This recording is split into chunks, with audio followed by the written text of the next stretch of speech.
Welcome to English Card. In this video, let's look at some more homonyms. Let's look at the word date. A date could either be a day of a month or a year specified by a number, or it could be the fruit date that we eat, or it could be a social or romantic engagement.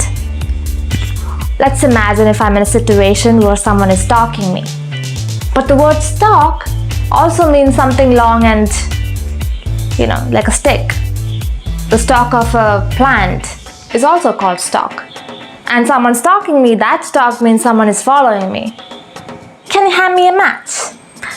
I don't know why I sounded British there, but would you hand me a match, like a matchstick, or a match made in heaven, a romantic match?